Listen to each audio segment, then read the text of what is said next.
New gun announcements just dropped, and man, some of these builds are straight up wild. We're talking redesigned frames, smarter triggers, and rifles that feel like they're from next year. I'm Luke from Gun Savvy, and we're diving into the newest guns just revealed for 2025. And trust me, you would really love having any of these bad boys. Before we dive in, do me a solid, smash that subscribe, tap the bell, hit all the dang buttons down there. You don't got to, but it keeps this train rolling and lets me crank out more of this wild gun talk for you all. All right, enough of that. Let's get back to it.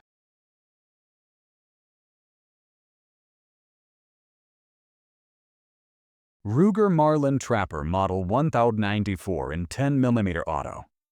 Holy crap, Ruger finally shipped a lever gun that runs 10mm. And yeah, this one actually checks boxes most of us care about. The Marlin Trapper Model 1094 in 10mm auto comes with a 16-17 in barrel, a 10-round tubular magazine, and a black laminated stock that keeps the balance short and usable in the brush. The barrel is matte stainless, and some SKs include a threaded muzzle for a brake or suppressor, where legal. And the iron sights are Skinner style, with a peep rear and blade front for fast target acquisition. I ran the spec sheet hard, and what stands out is feed geometry tailored for true 10mm ammo, plus an explicit note that 40 Smith & Wesson cartridges are not compatible. Ruger says the action reliably chambers a wide range of 10mm factory loads, and Hornady immediately announced a Lever Evolution 10mm load tuned for lever guns. Expect velocity gains over pistol-length barrels in the ballpark of 200 to 300 feet per second depending on load, which turns the 10mm into a legit short-range brush round or light game option. MSRP is stamped at $1,600, but retail will float lower or higher depending on demand, so shop around. I want to test how hot hunting loads behave through the Trapper and whether recoil and lever manipulation stay friendly for follow-up shots. Because if that checks out, this could be a practical and fun addition to a safe. Stay tuned for accuracy, chrono, and feeding tests soon. Smith & Wesson 1854 Stealth Hunter Lever Gun in 30-30. I didn't expect Smith & Wesson to drop a Stealth Hunter in 30-30, but here we are, and this one feels built for serious work. The Yundon 854 Stealth Hunter pairs a short 16.5-inch 410 stainless barrel and a compact chassis with M-lock slots, a 5-round magazine, and an extended optics rail that actually makes sense for a lever gun. From a spec standpoint, the rifle tips the scales at around 6.95 lbs, has a 1 in 10 twist, 5 divided by 8x24 muzzle threads, an XS rear ghost ring sight, and a high-vis fiber optic front, plus a forged 416 stainless receiver and a crossbolt safety. Those numbers jive with Smith & Wesson's listing and the early hands-on reviews I checked. This is a compact, modernized lever that can take real hunting loads without being a pain to carry. What I want to know on the range is how the 30-30's recoil profile works with the short barrel, how accuracy holds past 150 yards, and whether follow-up shots stay quick with that large loop lever. If Smith & Wesson's MSRP of about $499 is accurate, this could be a solid mid-priced option for woods work or ranch protection, but I'll reserve final judgment until I run chrono accuracy and feeding tests. MSRP sits at $1,499, and that matches the Stealth Hunter's placement in Smith & Wesson's lineup. Street pricing will vary, but for the features, this is a good value. Expect solid short-range performance for hunting and defense. I'll post chrono and accuracy data after testing naturally. Springfield Armory Hellcat 380 ACP Micro Compact. Springfield finally shoved the Hellcat into 380, and yeah, this one is engineered for people who want a tiny size with actual capacity and usable sights. It keeps the Hellcat's 3-in-barrel and optics ready slide, while trimming recoil for folks who prefer softer shooting carry guns. On paper, the Hellcat OSP 380 ships with an 11+1 flush magazine and a 13+1 extended mag, weighs about 16.1 ounces empty, and measures roughly 6 in overall, which makes it one of the highest capacity micro-compacts in its class. I ran through specs, press notes, and early hands-on takes, and the common themes are the tritium UDAO-T sights, the OEM inclusion of both mags, and Springfield's optics footprint for micro red dots, all while keeping a sub 1/7 ounce feel that actually helps with recoil management. What I want to test in real life is how the 380 loads group at defensive distances, whether the trigger and short sight radius produce fast hits under stress, and how follow-up shots compare to the 9mm Hellcat when you factor in recoil and controllability. Street price should land near mid-600s, but shop tight because demand will move numbers. For me, this fills a niche. People who need deep concealment or weaker hand shooters who still want double-digit capacity. The 380 offers softer recoil than the 9mm, and combined with Springfield's double-stack mags, you get capacity without a bulky footprint. I'll post chrono and accuracy data next, so stay tuned. This one's going to surprise. Savage RXR22. I picked up the Savage RXR22, and what surprised me first was how light and usable it feels straight out of the box. This is a semi-auto 22LR meant for plinking, small game, and training. But Savage actually built it to be a platform you can tinker with. Modular rails, a threaded one divided by 2x28 muzzle and compatibility with common 10/22 pattern rotary mags make this one easy to customize. On specs, the RXR22 checks practical boxes. 65 in precision button, rifled barrel, 10+1 capacity using a rotary Ruger-style mag, an empty weight right around 4.66 lb, and a polymer receiver with an integrated Picatinny top rail for optics. The rifle includes a recessed target crown on the barrel, a last round bolt hold open, and a blued or gunmetal finish option, depending on SKU.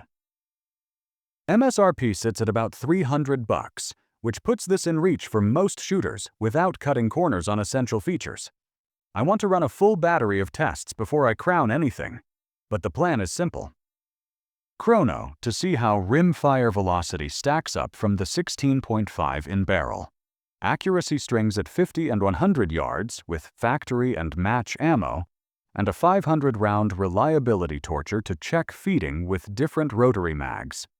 If those checks hold, this is the kind of affordable modular rimfire that earns a permanent spot for range days and a lot of first-time shooters learning fundamentals. Taurus GX4 Strike Bravo. Taurus went full PDW with the GX4 Strike Bravo. And yeah, I had to see how the little shooter handles when you turn it into a brace-ready package, from the way it shoulders to the extra control you get with the brace. My first impression was that Taurus leaned hard into practicality instead of fluff. The Strike Bravo builds on the GX4 carry footprint with a 3.7 in threaded barrel, optics ready to O-slide, reversible charging handle, and a full Picatinny rail for lights or lasers. It ships with 2 GX4 magazines in either 15 or restricted 10 round counts, and the unit's brace version stretches to an overall length of 18.38 in and weighs about 34.90 unloaded, while the braceless pistol drops to roughly 9.62 in and 24.10 z. On the range, I want to test how the reversible charging handle affects one-handed manipulations, whether the longer sight radius with the brace actually speeds up hits, and how reliable feeding is with higher pressure, 115 to 124 grain loads through the threaded barrel. Early hands-on pieces say the GX4 platform feeds well, and the Strike Industries brace gives PDW-style control without turning you into a tax nightmare. Price matters for this class. Taurus lists the non-braced models in the low 600s and the braced variants around the high 700s MSRP, which undercuts a lot of boutique personal defense weapon builds while keeping parts compatibility with existing GX4 mags and barrels.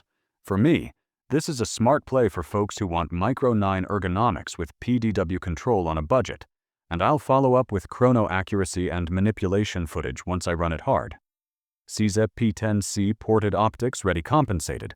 The CZ P10C ported slipped into my hands and immediately felt like a compact that wants to run faster than its size suggests.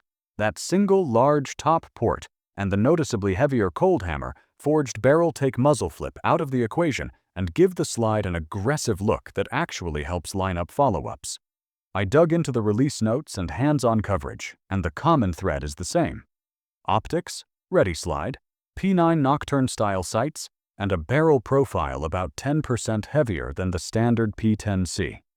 On paper, this model keeps the P10C footprint, but ups the stability. 4.02 in barrel, 15+1 capacity, roughly 26.0 unloaded, and a fiber-reinforced polymer frame with extended serrations and ambidextrous controls. Independent hands-on pieces report a trigger brake in the low to mid-5B range, a short tactile reset, and CZ's cold hammer forged barrel backed by their lifetime warranty. Early range reports also show rock-solid reliability across several hundred rounds in mixed ammo testing. Here's what I'm going to do with one before I tell you to buy it. Chrono it to measure any real velocity and recoil changes from the standard P10C. Run accuracy strings with the factory P9 Nocturne irons and with a micro red dot. Then hammer it for at least 1,000 rounds to validate feeding and heat endurance. If street pricing lands near CZ's expected tier, this ported P10C could be the best budget-compensated compact for shooters who want faster follow-ups without losing everyday carry practicality. Springfield Armory Echelon 4.0C, engineered for carry, the Echelon 4.0C retains the key features of the full-size model, with a shorter 4-inch barrel and compact frame for enhanced concealability. Its revolutionary variable interface system provides unmatched direct mount compatibility with today's leading red dot sights, complemented by tritium U-dot irons for fast target acquisition. The serialized central operating group is housed in a compact frame, offering a 15-round capacity with the flush magazine and 18 rounds with the extended magazine. Chambered in 9mm, what sets the Echelon apart is Springfield's central operating group, a serialized, self-contained chassis that makes the gun fully modular.